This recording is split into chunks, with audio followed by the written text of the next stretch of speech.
Audio Jungle। नमस्कार, मैं प्रत्युष और आप देख रहे हैं तय तक में। खबरों की शुरुआत करते हैं बिहार विधानसभा चुनाव में चुनाव की प्रबल दावेदार और बिहार की रूलिंग पार्टी जदयू से। जैसे जैसे बिहार विधानसभा के चुनाव नज़दीक आते जा रहे हैं, वैसे ही जदयू का खेमा बड़ा और बड़ा और बड़ा और बड़ा ही होते जा रहा है। बात अगर करें जदयू की, तो पिछले कुछ दिनों में ही तमाम राजनीतिक दलों जैसे कांग्रेस, राजद, रालोसपा आदि से कई सारे विधायक और नेता जहां जदयू में शामिल हुए हैं, तो अब इससे भी बड़ी खबर जदयू में किसी एंटिटी के शामिल होने की आई है। आपको बता दें कि बसपा की बिहार राज्य की पूरी इकाई ही जदयू में शामिल हो गई है। शायद ऐसा पहली ही बार हुआ होगा जब किसी राजनीतिक पार्टी का एक प्रदेशीय पूरा खेमा ही किसी और पार्टी में शामिल हो गया हो। तो वहीं दूसरी तरफ लालू यादव से मिले झारखंड के मुख्यमंत्री हेमंत सोरेन। इन्होंने कहा कि लालू जी के साथ मिलकर लड़ेंगे बिहार विधानसभा का चुनाव। तो वहीं एक दुखद खबर आई बिहार के बड़े महान नेता को लेकर।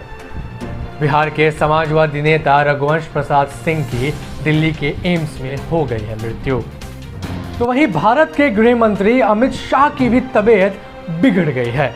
कोरोना से रिकवर करने के बाद अचानक से इन्हें फिर से सांस लेने में होने लगी तकलीफ, जिसके बाद इन्हें पुनः एम्स में किया गया भर्ती।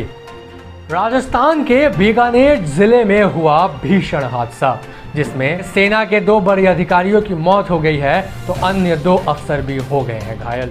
बात कर ले अगर दिल्ली में फरवरी के महीनों में हुए दंगों की, तो इसको लेकर एक बड़ी चौंका देने वाली खबर आई है। दंगे को लेकर दायर की गई चार्जशीट में कम्युनिस्ट नेता सीताराम येचुरी, स्वराज इंडिया मूवमेंट के योगेंद्र यादव समेत कई बड़ी हस्तियों के हैं नाम।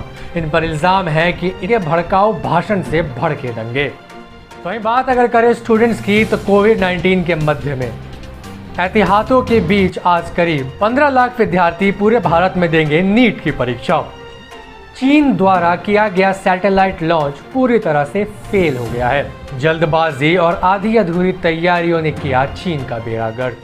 इटली कोविड-19 से होने वाले मृतकों की WHO की नियमावली के खिलाफ उनकी ऑटोप्सी करने वाला पहला देश बन गया है। इसके साथ ही इस यूरोपीय देश ने दावा किया है कि कोरोना वायरस एक घोटाला मात्र है। इटली का दावा है कि असल में मौत का कारण amplified global 5G electromagnetic radiation है। हालांकि इस पर पूर्णतः स्पष्टीकरण तो आने वाले दिनों में ही मिल पाएगा।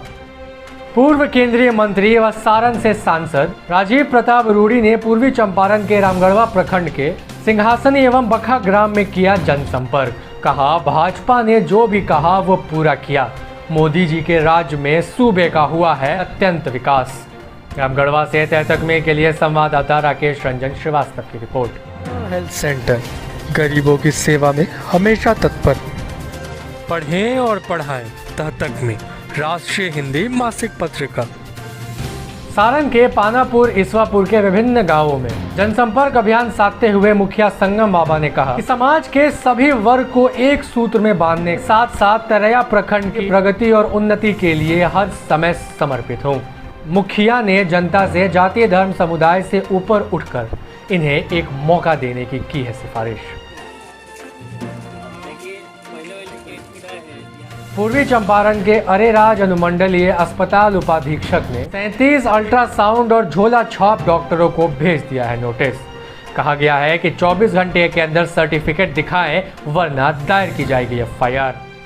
वहीं अंत में एक नज़र डाल लेते हैं भारत में कोरोना संक्रमितों के कुल आंकड़ों पर।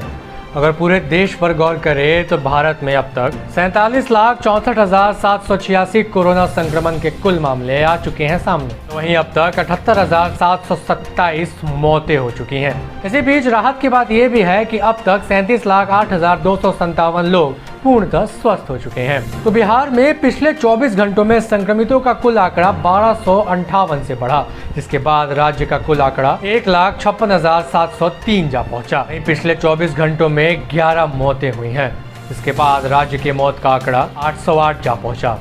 इसी के साथ अच्छी बात यह रही कि पिछले 24 घंटों में करीब 2041 लोग पूरी तरह से ठीक हो चुके हैं, जिसके बाद राज्य में ठीक होने वाले लोगों का आंकड़ा 1,41,499 जा पहुंचा।